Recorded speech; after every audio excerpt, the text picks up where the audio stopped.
Hello everyone, welcome back to Let's Grow. आज की ये मेरी वीडियो आप सभी के लिए वेरी वेरी इम्पोर्टेंट होने वाली है, क्योंकि आज मैं अपना real DSSP exam experience share करूँगी आप सभी के साथ। सच्चाई जो आपको कोई नहीं बताएगा। DSSP aspirants must watch before the exam. अब जो आपके अपकमिंग एग्ज़ाम्स हैं, उनसे पहले अगर आपने इस वीडियो को देख लिया तो इससे आपका जो स्कोर है वो इंक्रीज होगा और आपके लिए बहुत हेल्पफुल होगी।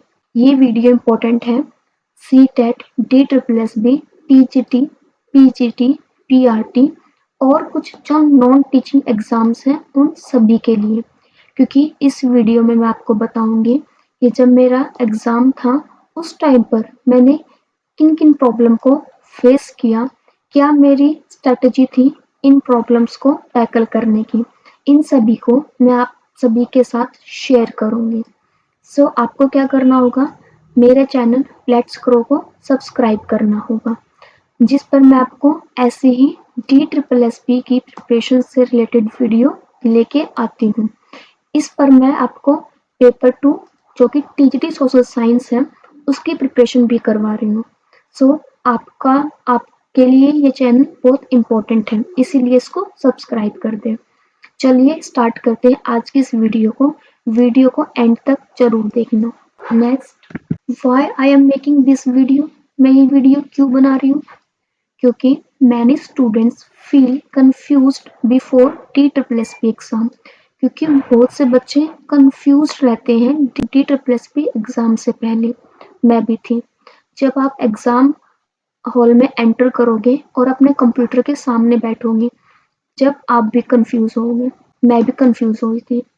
इस टाइम पर मैंने क्या सोचा था, प्रैक्टिस की है, क्या वो इनफ है, जो मेरी रिवीजन है वो इनफ थी, या फिर जो DSSB का पैटर्न है क्या मैंने उस पैटर्न के अकॉर्डिंग अपनी प्रिपरेशन की है, या फिर जो मेरा सिलेबस था क्या मैंने उसकी फुल रिवीजन की है। इस टाइप की जो कन्फ्यूजन्स हैं ये आपके माइंड में आएंगी जब आप अपने कंप्यूटर के सामने बैठोगे। आपको क्या करना है, इन चीज़ों पर ध्यान नहीं देना है, हेड डाउन करना है और आपको सोचना है कि जितने भी मैंने प्रिपरेशन की है वो इनफ है, मैं इस पेपर को इजीली टैकल कर लूँगा। आप अगर ऐसा सोचोगे तो इन प्रॉब्लम से बाहर आ सकते हो। अब नेक्स्ट क्या है, no one shares real experience. आपके साथ कोई रियल एक्सपीरियंस ऐसा शेयर नहीं करेगा जैसा मैं करने वाली हूँ। मैं आपको बताऊंगी, I will tell you exam hall reality, यानी कि एग्ज़ाम हॉल की कैसी कंडीशंस थी, कैसा कंप्यूटर सिस्टम था, जो इन्विजिलेटर था उसका बिहेवियर कैसा था, और भी सारी बातें कि एग्ज़ाम हॉल में मैंने क्या क्या एक्सपीरियंस किया। पेपर का लेवल कैसा था ये भी मैं आपको बताऊंगी कि मुझे कैसा लगा और उस टाइम पर मैंने कैसे उस पेपर को अटेम्प्ट किया। टाइम मैनेजमेंट, मैंने अपने पूरे पेपर में टाइम को कैसे मैनेज किया और कैसे मैंने 120 मिनट्स में 200 क्वेश्चंस को सॉल्व किया। ये सारी बातें मैं आपको इस वीडियो में बताऊंगी। ये वीडियो आप सभी के लिए बहुत इंपॉर्टेंट है, और जो भी आपका फ्रेंड DSSB की प्रिपरेशन कर रहा है उसके साथ भी इस वीडियो को जरूर शेयर करना। चलिए देखते हैं इन सभी बातों को। Exam day experience section. जब मेरा एग्ज़ाम था उस दिन मैंने क्या एक्सपीरियंस किया वो सब बताती हूँ मैं आपको। Before entering exam centre, exam centre में एंटर करने से पहले सबसे पहले रिपोर्टिंग टाइम स्ट्रिक्ट था, यानी कि जो रिपोर्टिंग टाइम आपके एडमिट कार्ड पर मेंशन है उसी के अकॉर्डिंग एंट्री हो रही थी। अगर सपोज करो आपका गेट क्लोजिंग टाइम 8:30 है तो उन्होंने 8:30 पर अपना जो गेट था वो क्लोज कर दिया था, यानी कि जो रिपोर्टिंग टाइम था वो बहुत स्ट्रिक्ट था। एक भी मिनट उन्होंने ऊपर एक्स्ट्रा नहीं दिए और कोई भी एग्जाम सेंटर वाला नहीं देता। आपको क्या करना है, अपने रिपोर्टिंग टाइम पर पहुंचना है, लेट नहीं करना है। जैसे कि जो मेरा एग्जाम था वो फर्स्ट शिफ्ट में था।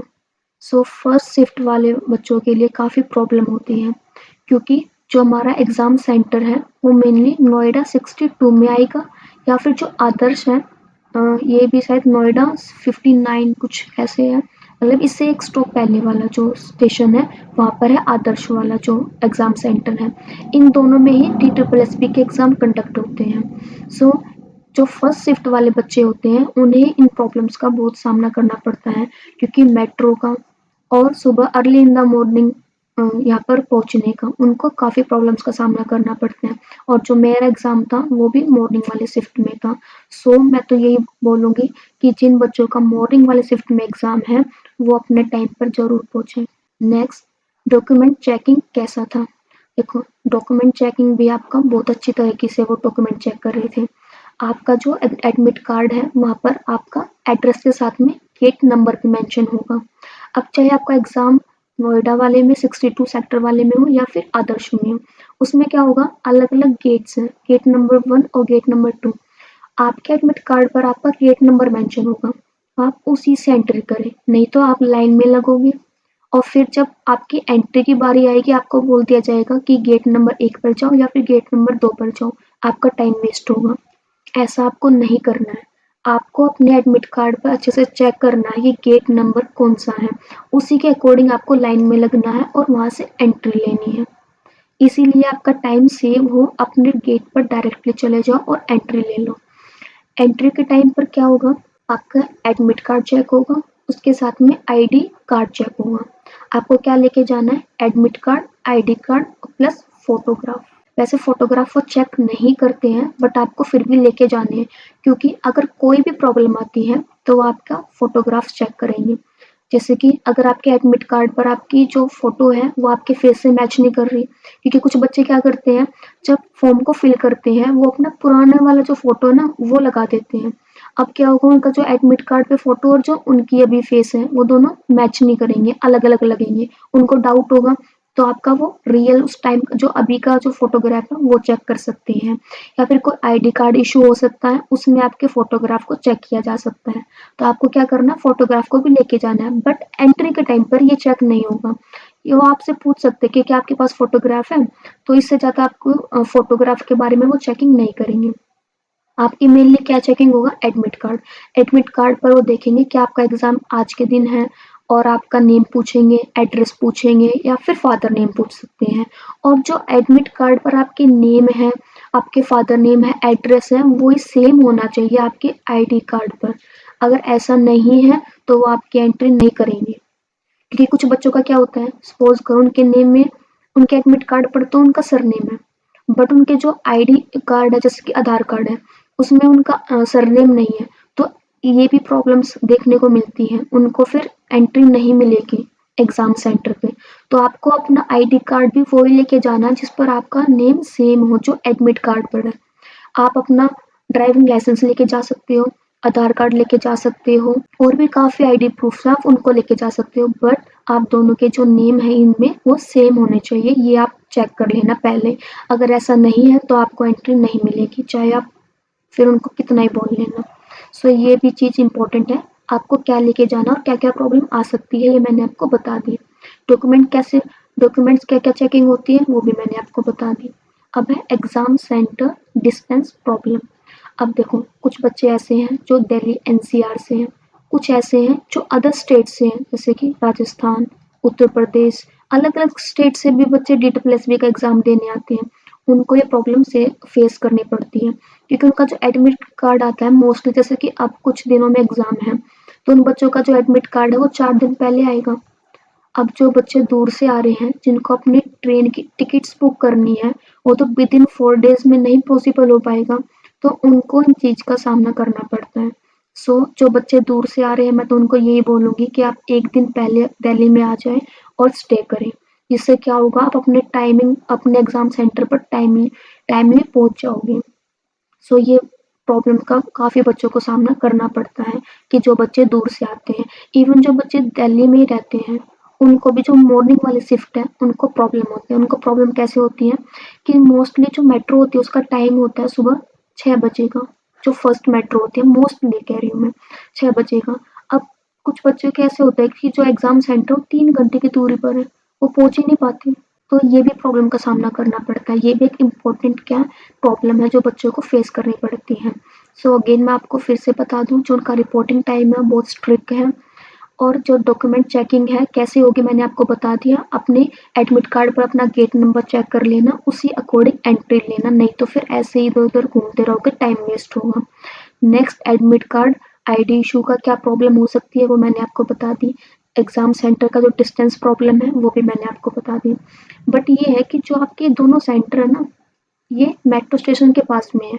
आप इजीली अपने जो भी आपके नियर बाय मेट्रो स्टेशन होगा वहां से मेट्रो लो, और जो ब्लू लाइन पर नोएडा 62 का और ये वाला जो सेंटर है, आप इजीली यहाँ पर पहुंच सकते हो। और जो आपका एग्जाम सेंटर है वो भी वॉक इन डिस्टेंस पे, आप इजीली 5 मिनट के अंदर वहां पर जा सकते हो। तो आपको मेट्रो से बाहर निकल कर ज़्यादा प्रॉब्लम का सामना नहीं करना पड़ेगा, बिल्कुल वॉक इन डिस्टेंस पे है, और आपको ऑटो वगैरह भी इजीली मिल जाता है। तो यहाँ पर प्रॉब्लम नहीं होगी, प्रॉब्लम होगी सिर्फ सुबह की आने की। इसको आप मैनेज कर लेना। Next, inside exam hall reality. अब देखो, सुबह आप आए, एग्जाम सेंटर पर टाइमली पहुंच गए, उसके बाद एंट्री ले लिया आपने, आपका जो डॉक्यूमेंट्स था वो चेक हो गया। अब आपको क्या करना होगा, गेट से एंट्री करने के बाद आपका जो रोल नंबर है ना वे मेंशन होंगे, उनकी एक लिस्ट मेंशन होगी। उसमें आपको क्या करना है, अपना रोल नंबर चेक करना है कि जो मेरा रोल नंबर है वो कौन से हॉल में है। जैसे कि वहाँ पे अलग अलग हॉल होंगे कि first floor, second floor, third floor, fourth floor. First floor में 8 to 1 या फिर B1 2 इस टाइप से मेंशन होगा। आपको ऐसे अपना रोल नंबर चेक करना है, जिससे आपको ये पता चल जाएगा कि जो मेरा एग्जाम है वो कौन से फ्लोर पर है या फिर कौन से हॉल में है। A1 में है, B1 में है, C1 में है, फर्स्ट फ्लोर पे है, सेकंड फ्लोर पे है, थर्ड फ्लोर पे है। आपको इसे ये चेक करना है। आपने एंट्री करी, उसके बाद में आपने अपना रोल नंबर चेक किया कि मेरा जो एग्जाम है सपोज करो सेकंड फ्लोर पर है और बी हॉल में है। तो आप क्या करोगे, डायरेक्टली सेकंड फ्लोर पर जाओगे और जो हॉल नंबर बी होगा आप वहां पर एंट्री लोगे। वहां पर जब एंट्री लोगे तो आपको क्या करना होगा, अपनी अटेंडेंस करवानी होगी। उसमें आपका वेरिफिकेशन होगा, जो आपका एडमिट कार्ड है वहां पर वो वेरीफाई करेंगे, स्टैंप लगाएंगे, और आपको उसके साथ में पेन प्रोवाइड होगा, वो आपको पेन देंगे। उसके बाद में आपको बायोमेट्रिक करवानी है, और जब बायोमेट्रिक हो जाएगी उसके बाद में आपको आपका जो सीट नंबर है वो प्रोवाइड करवा दिया जाएगा।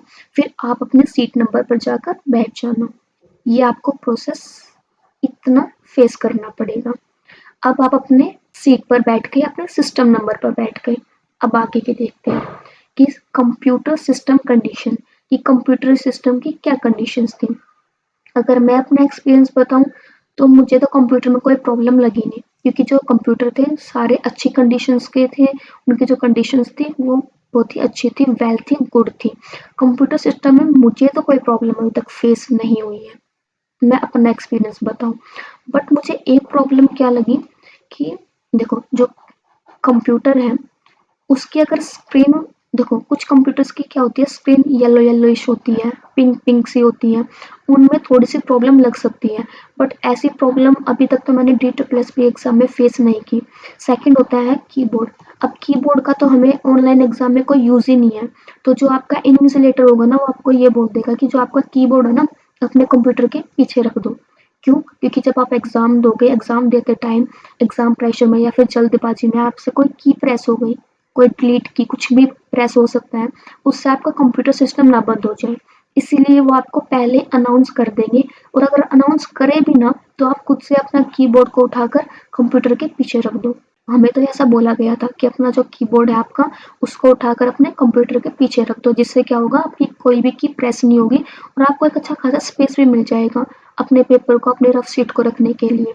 सो आपको ये करना है। अब बचा माउस।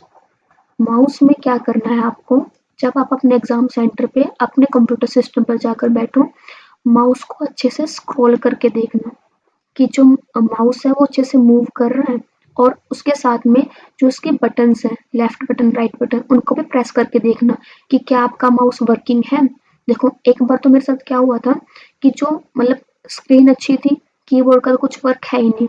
अब जो माउस था ना वो मूव तो अच्छा कर रहा था, बट जो उसका प्रेसिंग बटन था ना उसको मैं प्रेस कर रही थी ना, वो 3-4 बार प्रेस करने पर वो प्रेस हो रहा था। तो आप उससे पहले ही अपने एग्जाम को स्टार्ट होने से पहले चेक कर लेना। अगर आपको कोई डाउट लगे तो आपका जो इन्विजिलेटर है आप उनको बोल सकते हो कि जो मेरा माउस है वो अच्छे से वर्क नहीं कर रहा है, वो चेंज कर देंगे। चेंज करवाने में कोई प्रॉब्लम नहीं है और ना ही वो आपको मना करेंगे। वो देखेंगे कि हाँ सच में जो माउस है वो या तो वो इजीली मूव नहीं कर रहा है, अगर मूव कर रहा है तो उसका जो प्रेसिंग बटन्स है वो अच्छे से वर्क नहीं कर रहे, वो उसको चेंज कर देंगे। इसमें कोई प्रॉब्लम आपको नहीं आएगी। बट आपको क्या करना है, एक बार चेक कर लेना है, अपने माउस को मूव करके देख लेना है कि जो मेरा माउस है क्या वो अच्छे से वर्किंग है या नहीं। बट आपने चेक नहीं किया, आपका एग्जाम स्टार्ट हो गया, फिर आप उनको बोलोगे कि मेरा माउस चेंज कर दो। करने को तो जब भी कर देंगे, बट क्या होगा, टाइम वेस्ट होगा आपका ही, और यही हमें होने नहीं देना है। तो इससे अच्छा है कि आप पहले ही अपनी स्क्रीन को और अपने माउस को चेक कर लें। और एक बात और, जब अपना बायोमेट्रिक करवा के आओगे ना, वहाँ पर आपकी लाइव फोटो ली जाएगी। अब वो फोटो आपके कंप्यूटर सिस्टम पर आ जाएगी। जब आप अपने कंप्यूटर सिस्टम की स्क्रीन को ऑन करोगे, देखोगे, अगर वहाँ पर आपकी इमेज नहीं आ रही है तो तुरंत इन्विजिलेटर को बोलो। बट ऐसा हुआ नहीं है, बट फिर भी मैं आपको बता रही हूँ कि हो सकता है कुछ टेक्निकल एरर आ जाए, तो आपको अपनी फोटो भी चेक करनी है कि हाँ ये जो कंप्यूटर सिस्टम है, ये जो सीट है वो मेरी है। तो आप ऐसे भी चेक कर सकते हो और अपने माउस को भी चेक कर लेना। अब ये तो हो गई हमारे कंप्यूटर सिस्टम की कंडीशन। अब देखते हैं रफ शीट मिलती है या नहीं। ऑफ कोर्स आपको रफ शीट पेन अंदर से मिलता है। अगेन फिर कह रही हूँ, पेन को भी चला के देख लेना, ठीक है, क्योंकि हम पेन तो अंदर लेके नहीं जा सकते। आपको जो पेन मिला है उसको भी रफ शीट पर अच्छे से चला के देख लेना। अगर कोई प्रॉब्लम आए तो अगेन वो चेंज कर देंगे, इसके लिए भी कोई इशू नहीं होगा। और आपको रफ शीट मिलेगी। रफ शीट आपको कब मिलेगी, जब आपका एग्जाम स्टार्ट होगा उससे 5 मिनट पहले, सिर्फ 5 मिनट पहले। क्यों? क्योंकि बच्चे क्या करते हैं, उस पर कुछ भी ऐसे लिखना स्टार्ट कर देते हैं। आपको नहीं करना है। अगर आपको ऐसे कुछ भी लिखते हुए, सपोज को जैसे कुछ बच्चा ऐसे लिख देते हैं जय माता दी वगैरह वगैरह, ऐसे अगर आपको इन्विजिलेटर ने लिखते हुए देख लिया तो वो एक्शन आपके लिए कुछ भी ले सकती हैं। आपकी आंसर जो आपकी रफ शीट है वो ले ली जाएगी और आपको फिर बाद में प्रोवाइड करेंगे जब आपका एग्जाम स्टार्ट हो जाएगा। तो आपको ऐसा नहीं करना है। अपनी रफ शीट पर आपको जो डिटेल्स मेंशन करने के लिए बोले सिर्फ वही मेंशन करनी है, इससे एक्स्ट्रा आपको कुछ नहीं लिखना। अब कुछ बच्चे क्या करते हैं, मेरे जैसे, हाँ मैंने भी किया था, जैसे कि रीजनिंग के पोर्शन में जो अल्फाबेट है ना उनको लिख देते हैं, उसके साथ में जो उसकी नंबरिंग है वो भी मेंशन कर देते हैं। तो आपको लिखना है तो बड़े ध्यान से लिखना कि जो आपका इन्विजिलेटर आपको देखे ना, जिससे आपको अपने रीजनिंग वाले पोर्शन में सॉल्व करने में थोड़ी हेल्प मिल जाएगी। तो आप ऐसा कर सकते हो। बट अगर आपको इन्विजिलेटर ने देख लिया तो आपकी जो रफ शीट है वो ले ली जाएगी, ठीक है। और एक और डाउट होता है बच्चों का कि मैम जो रफ शीट है वो क्या एक ही मिलती है? नहीं, एक नहीं मिलती, आप एक से ज़्यादा भी ले सकते हो, आपको एक्स्ट्रा रफ शीट भी मिल जाएगी। बट शर्त क्या होगी कि जब आप अपनी फर्स्ट रफ शीट उनको रिटर्न कर दोगे, जब वो आपको आपकी सेकंड रफ शीट देंगे, बस ये रहेगा। आपकी रफ शीट फर्स्ट फिल हुई, हैंड रेज कर दो, तुरंत आपके पास आ जाएंगे, वो लेके आपको सेकंड जो रफ शीट है वो प्रोवाइड कर देंगे। बट ये नहीं होगा कि मैम मेरा एक क्वेश्चन अभी मैं सोल्व कर रहा हूँ, उसके बाद में मेरी जो रफ शीट है वो फिल हो जाएगी, मुझे दे दो, वैसे नहीं देंगे। आपकी फर्स्ट रफ शीट लेने के बाद आपको सेकंड तुरंत मिल जाएगी। तो ये भी डाउट आपका यहाँ पर क्लियर हो गया। अब है नेक्स्ट हमारा इन्विजिलेटर का बिहेवियर। देखो, अभी तक अगेन जितने भी मैंने एग्ज़ाम दिए हैं, मैंने डी प्लस बी के 3 से 4 एग्ज़ाम दिए हैं, उन सभी का एक्सपीरियंस मैं आपके साथ शेयर कर रही हूँ। मुझे तो ऐसा नहीं लगा कि इन्विजिलेटर का बिहेवियर अच्छा नहीं था। मुझे तो अच्छा लगा उनका बिहेवियर, अभी तक जितने भी एग्ज़ाम दिए हैं। सभी इन्विजिलेटर कोऑपरेटिव थे, सबने साथ दिया। अगर आपको कोई क्वेरी भी होती है, आप उनसे पूछ सकते हो, नो डाउट वो आपको अच्छे से समझाएँगे। इन्विजिलेटर का बिहेवियर मेरे अकॉर्डिंग बहुत अच्छा था, मुझे कोई ऐसा इशू लगा नहीं यहाँ पर। नेक्स्ट है टाइम स्टार्ट का प्रोसेस। अब ये थोड़ा इम्पोर्टेंट है, ये मैं आपको बता देती हूँ एक बार स्क्रीन को इरेज करने के बाद। अब देखते हैं टाइम स्टार्ट का प्रोसेस। अब क्या होगा, आपने अपने फ्लोर पर एंट्री ली, एंट्री लेने के बाद वेरीफाई हो गया, वेरीफाई होने के बाद आपको पेन मिल गया, उसके बाद में आपकी बायोमेट्रिक हो गई, बायोमेट्रिक होने के बाद आपको आपका कंप्यूटर सिस्टम मिल गया, कंप्यूटर सिस्टम मिलने के बाद आपने उसको चेक कर लिया। अब क्या होगा, आपका इन्विजिलेटर आपके पास आएगा। अब जो अटेंडेंस शीट होगी ना, आपको वो प्रोवाइड की जाएगी। उस पर आपकी ऐसी बड़ी सी इमेज होगी, नेम और आपका जो साइन करने होंगे आपको इस टाइप से। आधे साइन आपको इस ब्लैंक एरिया पे करने हैं और आधे साइन आपको अपने इमेज पर करने हैं। इस टाइप से आपको साइन करने होते हैं। जैसे कि लेट्स करो, आपको ऐसे साइन करने होंगे आधे यहाँ पर, और आपका नेम और आपका जो एग्जाम का नेम है और रोल नंबर है ये सब मेंशन करना होगा फ्रंट पेज पर। अब जो उसकी बैक साइड होगी वहाँ पर आपको काफ़ी कुछ लिखना है। काफ़ी कुछ में क्या लिखना है, एक डिक्लेरेशन फॉर्म टाइप में होता है। सबसे पहले 4 से 5 लाइन आपकी इंग्लिश में होंगी, फिर 4 से 5 लाइन आपकी हिंदी में होंगी। और उस पर सिर्फ ये लिखा होगा कि जो मेरे डॉक्यूमेंट्स हैं या फिर जो भी मेरी इंफॉर्मेशन है वो सारी बिल्कुल ठीक है। अगर इन फ्यूचर कुछ भी प्रॉब्लम होती है तो उसके लिए मैं जिम्मेदार हूँगा। हिंदी में भी इंग्लिश में भी आपसे ये लिखवाया जाता है। इसमें आपके 15 से 20 मिनट लग जाते हैं, क्योंकि 4 से 5 लाइन ये लिखोगे, 4 से 5 लाइन ये लिखोगे, फिर जो एक्स्ट्रा है साइन वगैरह, फिर जो इन्विजिलेटर आएगा आपसे थंब प्रेस करवाएगा और ऐसे साइन वगैरह होंगे उनके भी आपके भी, तो इसमें टाइम लग जाएगा। यानी कि 15 से 20 मिनट आपके इस वाली चीज़ में अटेंडेंस में लग जाती है। अब ये हो गया। उसके बाद में फिर आपको रफ शीट मिल जाएगी, जैसे कि मैंने आपको बताया था एग्जाम से 5 मिनट पहले। और फिर आपको बता दिया जाएगा कि आपकी स्क्रीन पर अपना जो रोल नंबर है वो फिल कर लो। उसके बाद में जो पासवर्ड होगा वो आपको बता देंगे कि आपका पासवर्ड आपकी डेट ऑफ बर्थ है या फिर जो आपका रोल नंबर है या फिर कुछ भी होगा। जो अभी आपका पासवर्ड होगा वो अनाउंसमेंट हो जाएगी माइक में। सो ये भी प्रॉब्लम नहीं आएगी कि मैम हमें सुनाई नहीं देगा या फिर एग्ज़ाम स्टार्ट हो जाएगा, ऐसा नहीं है। एग्ज़ाम से 15-20 मिनट पहले ही प्रोसेस स्टार्ट हो जाता है। तो आपको ईज़िली काफ़ी टाइम मिलेगा अपने ये सब जो आपकी डॉक्यूमेंट्स जो आपकी ये इन्फॉर्मेशंस है फिल करने में, और जो ये वाला अटेंडेंस शीट फिल करने में आपको इनफ टाइम मिलेगा, इसकी कोई प्रॉब्लम नहीं आएगी। और आपको माइक में अनाउंसमेंट हो जाएगी कि अब आप ये फिल कर लो, और जो आपका डेट ऑफ बर्थ है जो आपका पासवर्ड है आपकी डेट ऑफ बर्थ है, ऐसे अनाउंसमेंट हो जाएगी आपको माइक में और आपको ईज़िली सुन जाएगा। अब ये सब होने के बाद आपका जो स्क्रीन है वो रेडी हो जाएगी एग्ज़ाम देने के लिए। उसके बाद में जब आपका टाइम स्टार्ट होगा, सपोज़ करो आपका एग्ज़ाम का टाइम है 9 ओ क्लॉक। जैसे ही 9 ओ क्लॉक होंगे आपका जो पेपर है वो स्टार्ट हो जाएगा ऑटोमेटिकली, क्योंकि जो आपका पासवर्ड है और जो आपका जो आपका रोल नंबर है वो तो आपने ऑलरेडी फिल कर दिया। उसके बाद में तुरंत जब भी टाइम होगा आपका जो पेपर है वो स्टार्ट हो जाएगा। अब आपका पेपर स्टार्ट होगा। अब आपकी ऐसे स्क्रीन है, स्क्रीन में क्वेश्चंस आएंगे। फर्स्ट क्वेश्चन, उसका 4 ऑप्शन होगा। इधर आपका रीजनिंग वाला पोर्शन ओपन रहेगा कि फर्स्ट सेकंड थर्ड ऐसे 20 क्वेश्चंस होंगे। अब 20 क्वेश्चंस में भी जैसे कि आपका फर्स्ट क्वेश्चन पे और सेकंड पे जैसे आप अटेम्प्ट करते जाओगे ये क्वेश्चन नंबर है ग्रीन होते चले जाएंगे, और जो आप अटेम्प्ट नहीं करोगे वो रेड कलर के हो जाएंगे। और ऊपर मेंशन होगा कि first portion reasoning, then GS, then maths, English, Hindi, फिर आपका सब्जेक्ट, ऐसे मेंशन होगा।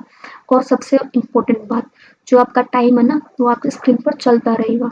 अब चलता तो रहेगा, अब आप सोचोगे कि मैम हाँ मैं तो इजीली 120 मिनट्स को देखता रहूँगा और मैनेज करता रहूँगा। बट मैं आपको एक बात और बता दूँ, जो आपका एग्ज़ाम होगा, जो आपका टाइम होगा ना वो उल्टा स्टार्ट होगा। जैसे कि ऐसे होता है ना स्टार्ट 1 2 3, बट यहाँ पर क्या ऐसे स्टार्ट होगा 120 मिनट, 119, 110, 100 मिनट्स, 90 मिनट्स लेफ्ट, यानी कि उल्टा टाइम स्टार्ट होगा। आप फिर कंफ्यूज हो जाओगे। जैसे कि आपने एक पोर्शन कंप्लीट कर लिया, आपने टाइम देखा 85 मिनट हो गए, फिर आप इतना जैसे समझोगे ना कि 85 मिनट हो गए, मैंने इतना पोर्शन इतना टाइम इस वाले पोर्शन पे दे दिया। इससे अच्छा तो है अपना टाइम को अपने पेपर को टाइमली सॉल्व करते हुए चलना। इस टाइम पे मत उलझना कि 15-20 मिनट इतने ये ऐसे माइनस करते हुए मत चलना। अपने पेपर को फटाफट करना है, क्योंकि टाइम देखो आप इधर समझ सकते हो कि 120 मिनट में 200 क्वेश्चन, यानी कि आप विद इन सेकेंड करोगे ना जब जाके सोल्व होंगे। तो आपको इतना स्पीडली वर्क करना है, और कैसे मैनेज करना है ये भी मैं आपको आगे बताऊंगी। अब है paper level analysis according to me. अब जो मेरा है ना, जो मैंने पेपर दिया था उसके बेसिस पर मैं आपको एनालाइज करके बता रही हूँ। पेपर लेवल सब्जेक्ट वाइज सबसे पहला सेक्शन आपका रीजनिंग का ओपन हुआ।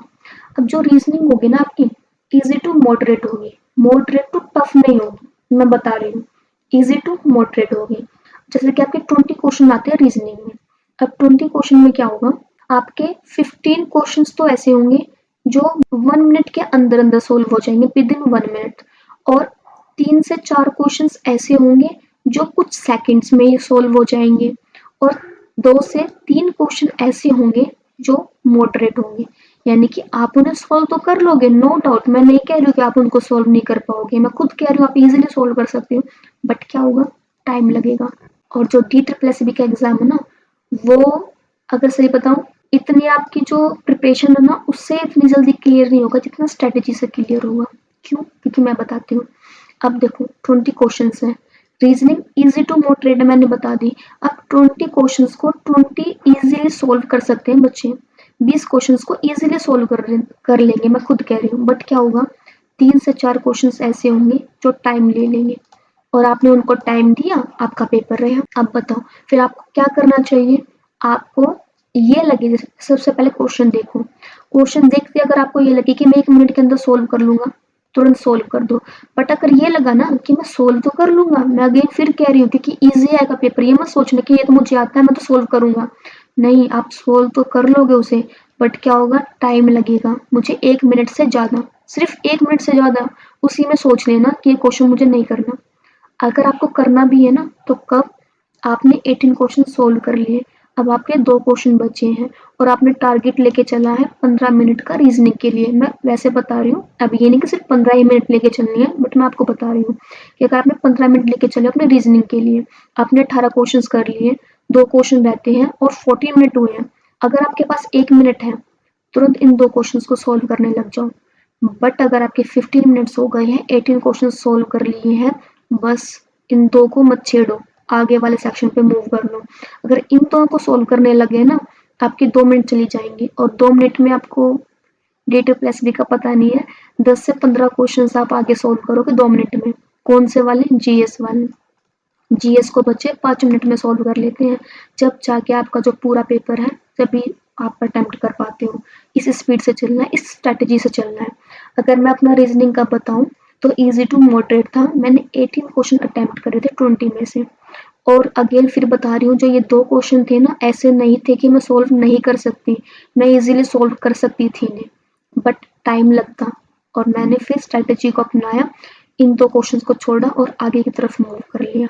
टाइम कंज्यूमिंग थी रीजनिंग, और हमेशा आएगी, ये नहीं कि मेरे एग्जाम में, मैं खुद बता रही हूँ, ये नहीं था कि मेरा एग्जाम था टाइम कंज्यूमिंग आई थी, नहीं। हर एग्जाम, नॉन टीचिंग ले लो, PRT ले लो, MTS ले लो, कोई भी एग्जाम ले लो, टाइम कंज्यूमिंग आएगी। और DSSB भी क्या करता है, सबसे पहले इसको ही डालेगा, ताकि बच्चे को ये लगे मुझे आता है, ये क्वेश्चन भी आता है, मैं कर लूंगा, और सारा टाइम उसी में गवा दे। ऐसा आपको नहीं करना है, अगर ऐसा करोगे तो पेपर रह जाएगा। सो देखो, जो ये एनालाइज है मेरा रियल एक्सपीरियंस का है, और ये वाला एक्सपीरियंस आपको कोई नहीं बताएगा। सो आप देख सकते हो कि ये वीडियो कितनी इंपॉर्टेंट है आपके एग्जाम्स के लिए। सो इस वीडियो को लाइक कर दे, शेयर कर दे, और साथ में लेट्स ग्रो को सब्सक्राइब भी कर दे। मैं यहाँ पर आपको ऐसे ही इंपॉर्टेंट टिप्स वाली वीडियो बनाती रहूंगी। सो अब बात करते हैं GS की। GS मॉडरेट आएगी, इजी नहीं आएगी, क्योंकि GS तो कभी इजी होती नहीं है। और मॉडरेट में भी इसमें क्या आएगा आपको, स्टैटिक्स करंट दोनों, स्टैटिक्स भी आएगा, करंट भी आएंगे। करंट आपके विद इन लास्ट 60 मंथ्स के हो सकते हैं, लास्ट 1 ईयर का भी हो सकता है, ठीक है। तो आपको करंट अफेयर भी देखने को मिलेगा, स्टैटिक्स GK भी देखने को मिलेगी। और जो आपकी GS है मॉडरेट आएगी, इजी नहीं आएगी, पहले ही बता रही हूँ। देन जो आपकी हिंदी और इंग्लिश होगी ना, वो इजी टू मॉडरेट होगी, वो भी उसमें आपको कुछ वर्ड्स तो वोकेबलरी के ऐसे मिलेंगे जो टफ होंगे, आपने सुने भी नहीं होंगे। और बाकी के जो 15 मार्क्स का ओवरऑल मैं बता रही हूँ, दोनों एग्जाम का, दोनों सब्जेक्ट का जो पैटर्न था, इंग्लिश और हिंदी का 15 मार्क्स का आप इजीली सोल्व कर लोगे। बट जो 5 मार्क्स का होगा थोड़ा सा मॉडरेट टाइप में जाएगा, यानी कि आपको थोड़ा सा डिफिकल्ट लगेगा। ये है इंग्लिश और हिंदी का। अब बात करते हैं सब्जेक्ट की। सब्जेक्ट जैसे कि मेरा सोशल साइंस है, वो अब की बार आया था टफ और मॉडरेट। क्यों, मैं बताती हूँ। जो मैंने लास्ट PYQs लगाए थे, उनमें जो सबसे ज्यादा इम्पोर्टेंस थी वो थी हिस्ट्री की। हिस्ट्री में से मोर देन 30 क्वेश्चंस देखने को मिले थे मुझे, जो मैंने PYQs लगाए थे। ये देखकर मैंने अपनी हिस्ट्री को काफी अच्छे से डिटेल से पढ़ा। बट जब एग्जाम हुआ ना, उन्होंने जो उनके नेचर ऑफ क्वेश्चंस थे उनको चेंज कर दिया। उन्होंने कंसेप्चुअल क्वेश्चंस पूछ लिए।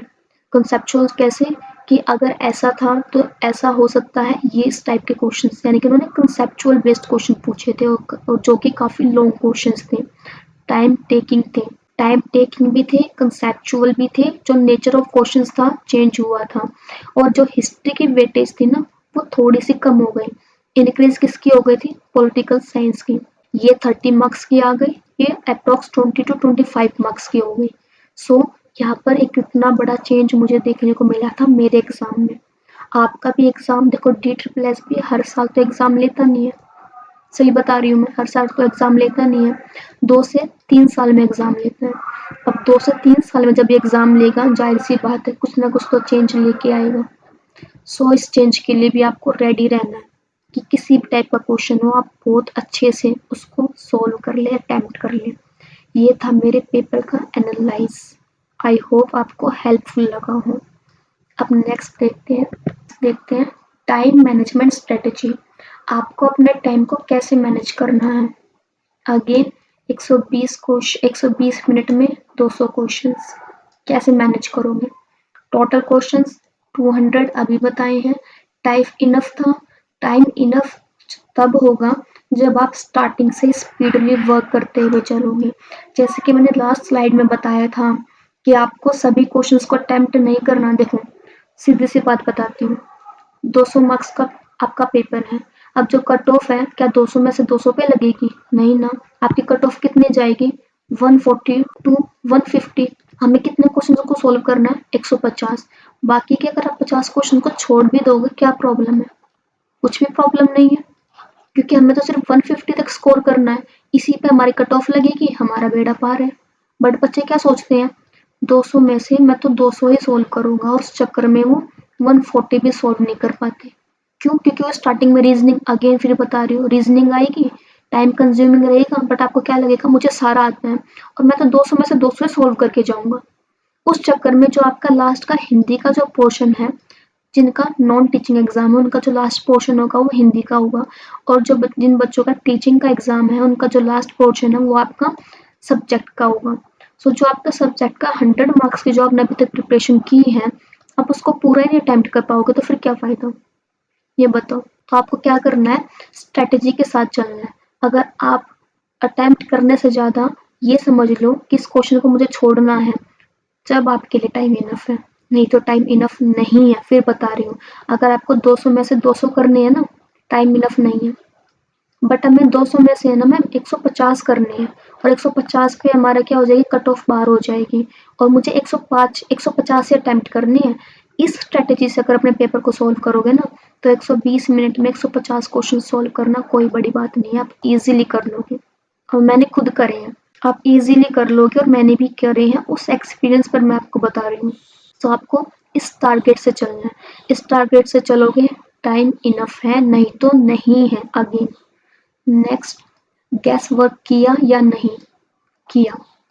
मैंने कुछ क्वेश्चंस पर गैस वर्क किया, लेकिन ब्लाइंड गैस वर्क नहीं किया। अब ब्लाइंड गैस वर्क क्या होता है कि एक 4 ऑप्शन आपके पास एक क्वेश्चन के। अब मैंने क्या किया, जिन क्वेश्चन में मुझे ये लगा ना कि ये 2 ऑप्शन तो इस क्वेश्चन के राइट आंसर हो ही नहीं सकते, मैंने इसमें एलिमिनेशन मेथड का यूज किया कि ये 2 ऑप्शन तो हो ही नहीं सकते, इन 2 ऑप्शन में मुझे डाउट है कि इनमें से एक ऑप्शन होगा, उस पर मैंने गैस वर्क किया। इससे क्या होगा, इससे होगा आपका जो क्वेश्चन है वो ठीक होने के 50% चांस हो गए, यानी कि अब मेरे 50% चांस है कि क्वेश्चन ठीक हो जाए।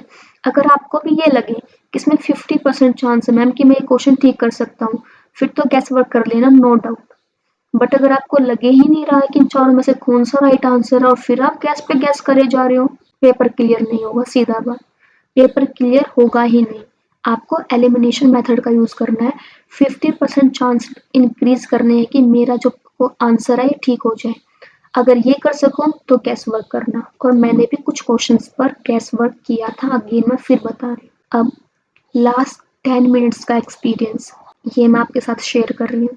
देखो लास्ट के 10 मिनट्स रह गई थी, और जो मेरे देखो 20 क्वेश्चंस के स्लॉट्स ओपन होते हैं DSSB में, मेरे 2 स्लॉट बाकी थे। लास्ट वाले स्लॉट में था टीचिंग एप्टीट्यूड, यानी कि जो मेरे टीचिंग मेथोडोलॉजी है वो सब, और जो उससे पहले वाला स्लॉट था उसमें था मेरा सब्जेक्ट। अब लास्ट के 10 मिनट रह गए। लास्ट के 10 मिनट में मैंने इन 40 क्वेश्चंस को अटेम्प्ट किया।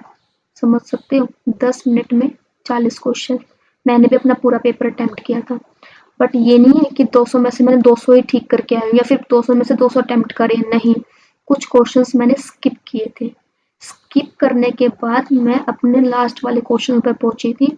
मैंने अपना 200वां क्वेश्चन देखा था। अब मैं आपको बता दूं, 100% बच्चों में से अगर मैं बताऊं आपको, 40% बच्चे ही ऐसे होंगे, 40 से भी कम, 30% बच्चे ही ऐसे होंगे जो अपने पूरे पेपर यानी कि 200 क्वेश्चन को देख पाते हैं। और आप खुद ये एक्सपीरियंस करोगे जब आप एग्जाम दोगे। अगर इस वाली स्ट्रेटेजी से नहीं चले ना, तो ये 200 क्वेश्चन आप देख भी नहीं पाओगे। तो अगर आपको अपने 200 क्वेश्चन अटेम्प्ट करने हैं और 200वां क्वेश्चन देखना है, तो बहुत ध्यान से चलना पड़ेगा। ये था मेरा लास्ट 10 मिनट का एक्सपीरियंस। और कुछ बच्चे तो ऐसे होंगे जिनके इससे भी ज़्यादा क्वेश्चंस रहते होंगे और रहते भी हैं। तो मेरे तो इतने ही बचे थे और मैंने सॉल्व कर लिए थे, क्योंकि लास्ट में क्या होगा, मेरा तो सोशल साइंस था, उसमें सॉल्व तो करना नहीं है, रीड करना है, आगे चलो, रीड करना, आगे चलो। और मैंने इजीली रीड करके अपने 40 क्वेश्चंस को अटेम्प्ट कर लिया था 10 मिनट में। Next, expected cut off and competition reality. अब मैं अगर डी ट्रिपल एस पी की कंपटीशन की रियलिटी बताऊं, सच बता रही हूँ, विश्वास करना, डी ट्रिपल एस पी में कंपटीशन है ही नहीं। अब आप कहोगे कि मैम इतना तो कंपटीशन है, कट ऑफ इतनी हाई जाती है और आप कह रहे कंपटीशन नहीं है। देखो कंपटीशन कैसे नहीं है, आप एसएससी को लो, आप दिल्ली पुलिस को लो, आप यूपीएससी के एग्जाम को लो, आप जीडी कांस्टेबल के एग्जाम को लो। इनमें जो बच्चे बैठते हैं ना, जो इनके फॉर्म फिल होते हैं, आपको पता होना चाहिए, इनके जो फॉर्म फिल होते हैं वो 40 लाख 50 लाख ऐसे बच्चे फॉर्म फिल करते हैं। 40 लाख 50 लाख, देख रहे हो, इतने सारे फॉर्म फिल किए जाते हैं। और यही मैं टी ट्रिपल एस पी की बात करूँ ना, इसके जो फॉर्म है 2 लाख तक रह जाते हैं। अब बताओ कहाँ 50 लाख, कहाँ 2 लाख। ऑटोमेटिक कंपटीशन कितना कम है, आप इधर से एनालाइज कर सकते हो कि एक एग्जाम में 50 लाख बच्चों ने फॉर्म फिल किया और एक एग्जाम में 2 लाख बच्चों ने फॉर्म फिल किया। और अगर मैं नॉन टीचिंग की भी बात करूँ ना, उसमें भी 4 लाख तक रह जाते हैं बच्चे। 4 लाख, जो एमटीएस का फॉर्म था ना, उसमें भी मैक्सिमम से मैक्सिमम 4 लाख बच्चों ने फॉर्म फिल किए हैं। और यहाँ पर देखो 50 लाख 40 लाख, 10 गुना बच्चे। अब बताओ, कंपटीशन है ना कम, बट जितना कंपटीशन है वो सही कंपटीशन है। कंपटीशन कम है। अगर मैं बोलूँ डी ट्रिपल एस बी के लिए कोई टैगलाइन देनी हो या फिर कुछ एक लाइन में इसको बताना हो, तो मैं तो यही बोलूंगी कि कंपटीशन कम है पर जितना है सही है। कंपटीशन कम है, 4 लाख बच्चे हैं, पर ये 4 लाख बच्चे जितने भी है ना, वो बहुत अच्छे प्रिपरेशन वाले बच्चे हैं। यानी कि कंपटीशन कम है बट अच्छा है। ठीक है, ये बात डी ट्रिपल एस पी के लिए बिल्कुल फिट होती है। Next, approx attempts, safe score, competition level, ये सब मैंने आपको बता दिया। अप्रोक्स अटेम्प्ट अगर आप मेरी तरफ से लेके चलोगे तो 150 प्लस करके आना। मैं भी करके आई थी, कोई बड़ी बात नहीं है, आप 150 प्लस इजीली अटेम्प्ट कर लोगे। 120 मिनट में 150 क्वेश्चन में करने में क्या प्रॉब्लम है बताओ। हमें इतने ही करने, हमें 200 नहीं करने। अगेन फिर बता रही हूँ, 200 नहीं करना, 150 करना है बस। 120 मिनट में 150 क्वेश्चन कराओ, क्लियर है। तो मेरी तरफ से अगर आप सजेशन लो, अप्रोक्स अटेम्प्ट 150 लेकर चलो, सेफ स्कोर अगेन 150 प्लस। अब ये मत सोचना कि मैम ये तो बहुत ज़्यादा है। आप लास्ट देखो, जेल वार्डन का जो एग्ज़ाम हुआ था 150 प्लस कट ऑफ गई थी। अब पीआरटी है, इतने सालों में हो रहा है, इसके कट ऑफ देख लेना 145 प्लस जाएगी। और जो हमारे बाकी के टीजीटी पीजीटी ये एग्ज़ाम्स हैं, इनकी कट ऑफ देख लेना कितनी हाई जाएगी। तो अगर आपको सेफ स्कोर करना है ना, 150 ले आओ। अगर आपने 150 लिया है, और मैं फाइनल बता रही हूँ, ई डोजियर के ये कट ऑफ नहीं है, ये मैं आपको फाइनल कट ऑफ बता रही हूँ। ई डोजर इससे कम जाएगी, ये फाइनल कट ऑफ है। अगर फाइनल कट ऑफ में आप 150 प्लस लेके आ रहे हो आफ्टर नॉर्मलाइजेशन, तो आप सेफ स्कोर में हो, आपका जो सिलेक्शन है वो 100% होगा अगर आप 150 स्कोर कर रहे हो। कंपटीशन लेवल कितना है बता दिया, 4 लाख बच्चे हैं, कम है अगर इनको देखे तो, बट ये 4 लाख जितने भी हैं अच्छे हैं सारे, इजीली पेपर को अच्छी प्रिपरेशन करने वाले बच्चे हैं, आप ये लेके चलो। कंपटीशन कम है पर जितना है सही है। ठीक है, अब next, my 7 golden tips for D triple S B. PYQs are everything, बिल्कुल ठीक, ये गोल्डन टिप्स है मेरे D triple S B exam के लिए। PYQs को लगा लो अगेन, फिर कह रही हूँ। और मैं भी अपने चैनल पर आपको पेपर 2 और पेपर 1 दोनों की प्रिपरेशन करवा रही हूँ, PYQs को भी करवा रही हूँ। PYQ से क्या होगा, आप जब इनको अटेम्प्ट करोगे ना और फिर अपने एग्जाम में बैठोगे, आपको एग्जाम नया नहीं लगेगा। आपको ये लगेगा कि ये भी मैंने पढ़ा है, ये वाला क्वेश्चन भी इस टाइप का मैंने सोल्व किया है। आपको कुछ भी नया नहीं लगेगा, सिर्फ ये बात लेके चलो। तो PYQ सब कुछ है DSSS में। पी जो DSSS में ना अपना पैटर्न चेंज नहीं करना, इसीलिए PYQs लगा लो। नेक्स्ट, मॉक टेस्ट कंपलसरी है। इससे क्या होगा, अगेन टाइम मैनेजमेंट, टाइम को कैसे बचाना सीख जाओगे अगर मॉक लगा लिया तो। मॉक नहीं लगाओगे, टाइम को कैसे मैनेज करना है नहीं सीख पाओगे। Third, do not ignore GS। अब बच्चे क्या करते हैं, मैम 20 मार्क्स की तो GS आएगी और इतना सब कुछ पढ़ना है, मैं तो नहीं पढ़ पाऊंगा, इसको रहने देता हूँ। ऐसा नहीं करना है। GS में क्या है, देखो अब 20 मार्क्स की GS आ रही है, उसमें से 15 लेके नहीं आ पा रहे हो तो 10 से 12 इतना तो अटेम्प्ट कर लो। 10 से 12 नंबर TSSB में बहुत अच्छे हैं आपका सिलेक्शन दिलवाने के लिए। सो ना से तो इसको छोड़ो मत, इग्नोर मत करो। 10 से 12 वाली सिर्फ, क्योंकि 10 से 12 मार्क्स आ जाए इतने प्रिपरेशन कर लो, इसको इग्नोर मत करो। Next 4th point, time division practice. Again time को कैसे डिवाइड करना है ऐसे इसकी प्रैक्टिस कर लो। जैसे कि 20 मिनट मुझे देने हैं रीजनिंग में, 5 मिनट मुझे देने हैं GS में। देखो 20 क्वेश्चन है, रीड करो, बात खत्म, 5 मिनट में इजीली हो जाएगा। 5 नहीं तो 7 लेके चलो। उसके बाद में मैथ्स आएगी, मैथ्स में मैम मैं 20 दूंगा, 20 मिनट्स। देन इंग्लिश और हिंदी, मैं दोनों को मिला के 20 मिनट्स दूंगा। इस टाइप से अपने पेपर को अटेम्प्ट करो। टाइम डिवाइड कर लो कि इतने मिनट के अंदर मुझे इस वाले पोर्शन को कंप्लीट करना है। अगर इससे ज़्यादा टाइम लगेगा, मैं अगेन उन क्वेश्चंस को छोड़ दूंगा, आगे मूव करूंगा, क्योंकि मुझे अपना 200वां क्वेश्चन देखना है अगेन इस टारगेट से। एक्यूरेसी ज़्यादा बढ़ी है स्पीड से। क्यों? क्योंकि आपने स्पीडली 200 क्वेश्चन सोल्व कर दिए, एक्यूरेसी कुछ है ही नहीं, नेगेटिव मार्किंग है, नीचे रह जाओगे, ऊपर जा ही नहीं पाओगे। तो स्पीड ज़्यादा मायने नहीं रखती जितनी एक्यूरेसी रखती है। एक्यूरेसी के साथ अगर आपने 150 क्वेश्चंस भी कर लिए ना, आपका बेड़ा पार है।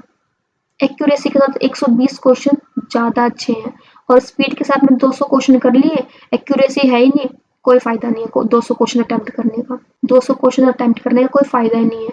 बट अगर आपकी एक्यूरेसी अच्छी है, 150 भी करें ना अपने अटेम्प्ट, जब भी आपका सिलेक्शन क्लियर है। सो एक्यूरेसी के साथ अपने पेपर को अटेम्प्ट करना है। Next, stay calm in exam hall. हमेशा बोलती हूँ, अभी तक जितने भी वीडियो बनाए हैं सब में बोला है कि अपने आप को शांत रखना है, काम रखना है जब भी आप अपना पेपर दो। अगर कोई क्वेश्चन टफ है, सबके लिए टफ है, सिर्फ आपके लिए नहीं है, वो सबके लिए टफ है, तो पैनिक नहीं होना है। Next, revision in last week. जो भी पढ़ा है अभी तक, जैसे कि हमारे काफ़ी टाइम में एग्जाम होता है DSSB का, तो अभी तक जो भी आपने प्रिपेयर किया है उसको सिर्फ रिवाइज करो। अब ये नहीं आप लास्ट वीक ही पढ़ने बैठोगे कि मैं अपना क्यों कुछ नया टॉपिक स्टार्ट कर रहा हूँ, नहीं, सिर्फ रिवाइज करना है।